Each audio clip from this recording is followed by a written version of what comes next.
m'appelle Jean Mazet, je suis né à Gourdon le 15 janvier 1924. La résistance nous a appelés.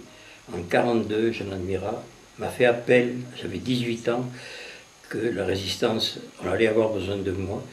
Et moi et mon père, nous sommes étaient partants pour les aider. Et pendant plus de 2 ans, on a coopéré avec eux, qui était leur agent de liaison, un poste assez difficile et dangereux.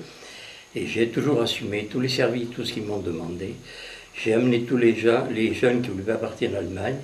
Je les ai accompagnés la nuit au maquis de la Melve. Il était une trentaine dans la Melve là-haut.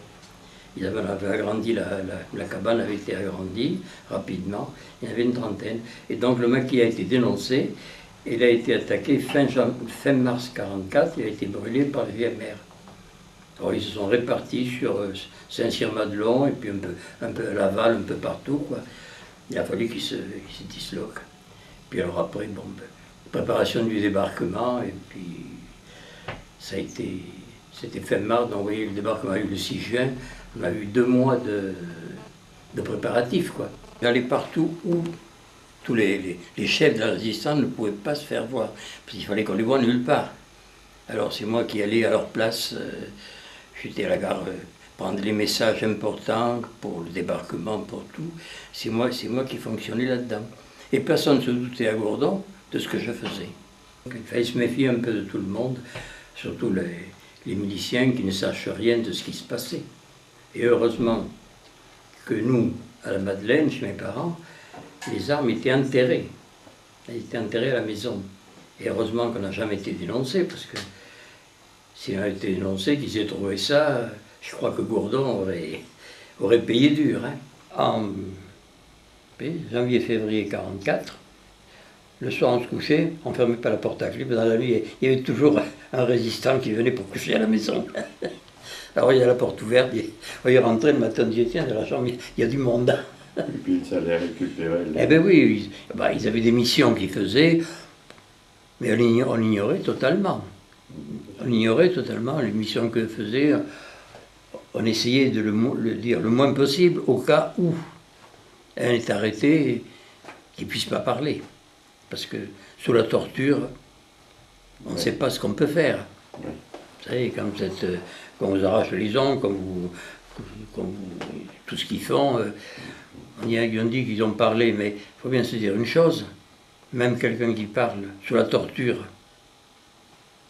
on ne peut pas savoir la réaction qu'on peut avoir. Chez moi, au mois d'avril, avec le chef du maquis de la Melle, pendant 15 jours, 3 semaines, toutes les nuits, on a préparé toutes les charges plastiques qui ont fait sauter les voies, les pylônes et puis toute ma chaîne de communication. Elles étaient enterrées à la Madeleine, chez mes parents. Tout était prêt. D'ailleurs, Londres nous avait donné l'ordre qu'il fallait qu'on ait tous à proximité pour le jour J qu'on appelait, quoi. Alors voilà, tout était prêt, puis pour le débarquement, ben, on n'a eu qu'à déterrer, puis aller tout faire sauter. Puisqu'il a coûté la vie à beaucoup de gens, malheureusement. Mais la liberté, je crois qu'elle est revenue qu'à ce prix-là. Le débarquement, c'est quand même préparé. 43 on a commencé à le préparer. Il fallait bien 6 ou 7 mois pour tout préparer. Hein. Préparer les caches, préparer ce qu'il nous fallait, préparer les charges explosives et puis tout. Avec Gilbert Gérard, on avait quand même fait presque une 50aine dans la nuit. C'était prêt, il y avait qu'à les poser, puis mettre le crayon à retardement au Big Four, et puis ça y est, et ça partait. Il fallait préparer tout ça d'avance. Parce qu'on a reçu l'ordre, l'ordre est passé à 1h30, le message, que le débarquement était imminent, 7h30, 9h30, et à 9h30 ils ont confirmé, donc c'est là qu'on est parti, qu'on a fait sauter les voies, les pylônes et puis tous les machins. À côté de la gare de Gourdon, il y en a eu sur Saint-Clair, et puis après, un peu vers la Motte-Fendon, pas la Motte-Fendon, mais après Nozac aussi. Et puis on déploie les pylônes de haute tension, on a fait sauter un à côté de la gare de Gourdon, et puis un autre endroit, je ne me rappelle plus exactement où c'est que ça a sauté. J'ai fait la résistance jusque-là, et le 8 juin, quand mon père a été fusillé, comme mes 2 frères étaient prisonniers, il n'y avait plus personne pour tenir la propriété de la ferme. Alors donc, Jean Admirat et Noël Poujade, on dit, tu restes à la maison pour remplacer ton père. Il dit, nous allons continuer ce qu'on a à faire, la libération. Il dit, nous on va le faire, mais toi tu l'as déjà fait avant, donc je suis resté chez moi pour remplacer mon père. Le Jubin, quand il a été tué dans la nuit du 28 au 29 juin, il a été tué à côté de notre maison, à 50-60 mètres de la maison. Là, c'est un souvenir terrible. Et les fusillés de Gourdon, quand tous ont été ramassés. Là, vraiment, c'est inoubliable, ça. On ne peut pas l'oublier, ça. Et Jubin, quand il a été tué, il allait voir, sa femme avait accouché, quoi, Nabira. Oui, Nabira. Il allait pour voir sa femme, et quand il est arrivé à Gourdon, le premier barrage d'Allemagne l'a laissé passer, mais le second, qui était à hauteur de notre maison, la Madeleine, ils les ont arrêtés, ils étaient à 3.